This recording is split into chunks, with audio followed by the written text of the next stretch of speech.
दोस्तों इस वीडियो में दो पेपर की कहानी बताएंगे, दो परीक्षाओं की।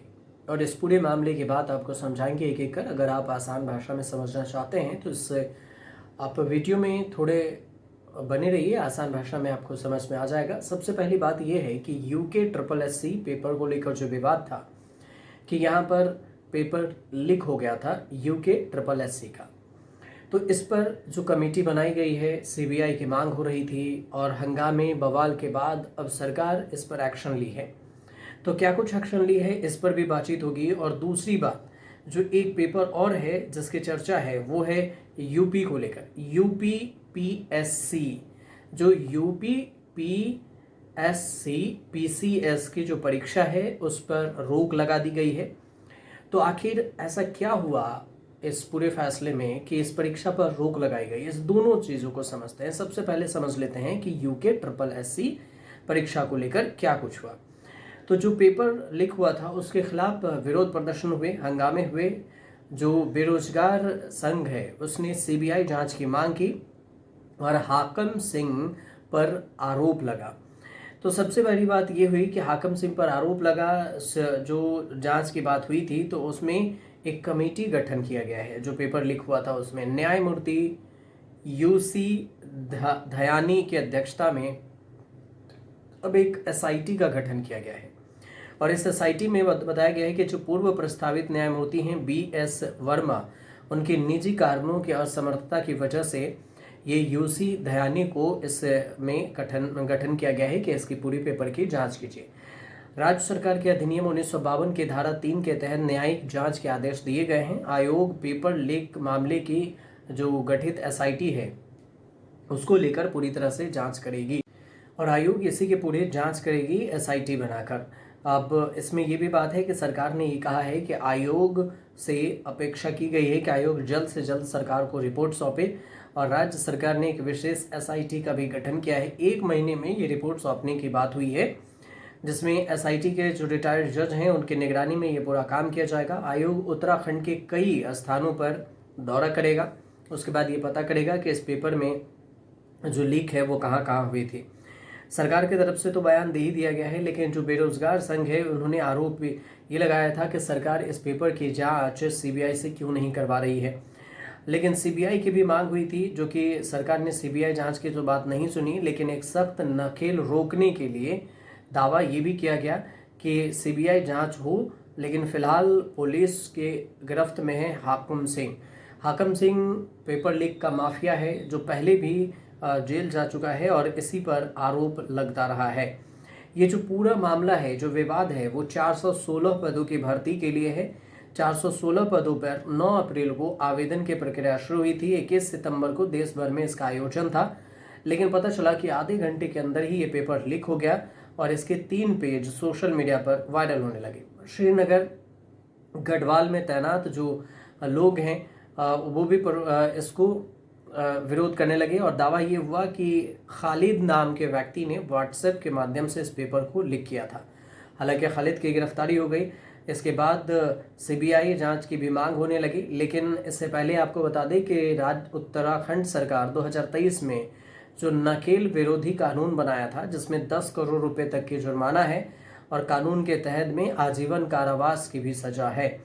तो उत्तराखंड में जो प्रतियोगी परीक्षा है, कंपटीशन के एग्जाम है, ये 2016 में भी ग्राम विकास पदाधिकारी परीक्षा में गड़बड़ियां पाई गई थी। 2021 में भी ग्राम विकास पद भर्ती परीक्षा में गड़बड़ियां सामने आई थी, अब 2025 में भी आई है। इसमें हाकम सिंह पर आरोप है कि 12 से 15 लाख रुपए लेकर पेपर में पास कराने की बात हुई थी। तो ये एक तरह से ये मामला आपको जो चर्चा में है उसकी हमने बात कही। दूसरी चीज जो चर्चा में है वह है यूपी पीएससी पीसीएस मुख्य परीक्षा पर रोक लगा दी गई है। तो ये परीक्षा क्या है और इसका क्या मामला है पूरा, ये भी समझ लेते हैं। ये जो परीक्षा है, इलाहाबाद हाईकोर्ट ने यूपी पीएससी के जो संयुक्त राज्य इंजीनियरिंग सेवा है इसकी मुख्य मेंस परीक्षा पर रोक लगा दी है। ये मामला ओबीसी उम्मीदवारों के साथ नाइंसाफी को लेकर उठा था। कोर्ट ने कहा कि बिना रिजल्ट ठीक किए अगला स्टेप नहीं चलेगा। वजह यह है कि यूपी पीएससी ने प्रीलिम्स रिजल्ट में आरक्षण के माइग्रेशन नियम को फॉलो नहीं किया, जिससे कई योग्य ओबीसी कैंडिडेट को अनारक्षित कैटेगरी में जगह ही नहीं मिली, रिजर्व कैटेगरी में जगह नहीं मिली। तो कोर्ट का कहना है कि कानून सबके लिए बराबर है, हर योग्य कैंडिडेट को मौका मिलना चाहिए। तो इस पूरे मामले को अगर आप समझेंगे तो ये शुरुआत होती है, बवाल की शुरुआत होती है ओबीसी कैंडिडेट के शिकायत पर। पूरा मामला 41 जो अन्य कैंडिडेट है, रजत मौर्य के साथ जो 41 और कैंडिडेट है, उसने कोर्ट में एक याचिका दाखिल की थी। आरोप ये था कि यूपी पीएससी ने पीसीएस प्रीलिम्स 2024 के रिजल्ट में धोखा किया। 609 पद जो पोस्ट है उसके लिए प्रीलिम्स पास करने वाले कैंडिडेट को मेंस की परीक्षा में शॉर्ट लिस्ट करना था। नियम ये कहता है कि 1:1.15 के रेशियो यानी कि 51-35 लोगों को चांस मिलना चाहिए, लेकिन 9,135 लोगों को, लेकिन यूपी पीएससी ने सिर्फ 7,358 कैंडिडेट को पास किया। यानी इससे ये हुआ कि कई ओबीसी कैंडिडेट अनरिजर्व कैटेगरी में ज़्यादा मार्क्स लाए, फिर भी ओपन कैटेगरी में उन्हें जगह नहीं मिली। याचिकाकर्ता का कहना हुआ कि ये जो आरक्षण है बेसिक रूल्स के खिलाफ है।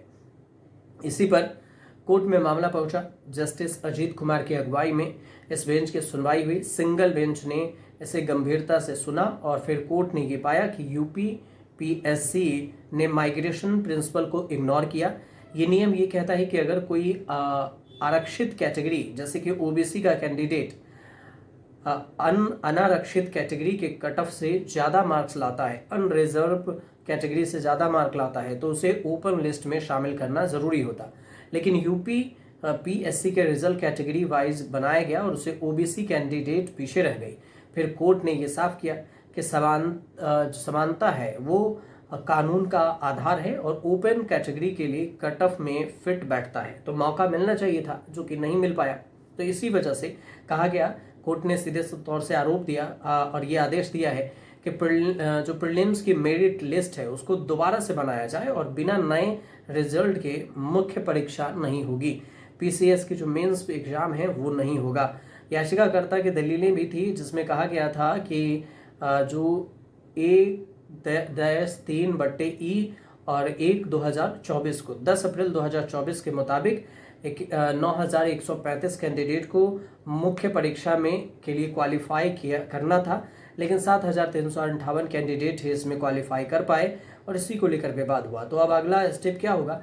जब तक इस प्रीलिम्स परीक्षा के रिजल्ट को सुधारा नहीं जाएगा तब तक मेंस परीक्षा नहीं हो पाएंगे।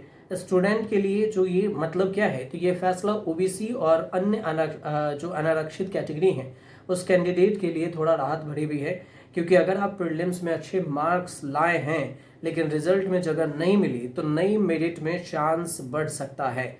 लेकिन जो मुख्य परीक्षा की तैयारी कर रहे हैं उन्हें थोड़ा इंतज़ार करना पड़ेगा। यूपी पीएससी को जल्द रिजल्ट अपडेट करना होगा ताकि प्रीलिम्स की परीक्षा को आगे बढ़ाया जा सके। तो ये जो पूरी जानकारी थी प्रीलिम्स एग्जाम को लेकर वो हमने आप तक पहुंचाई है।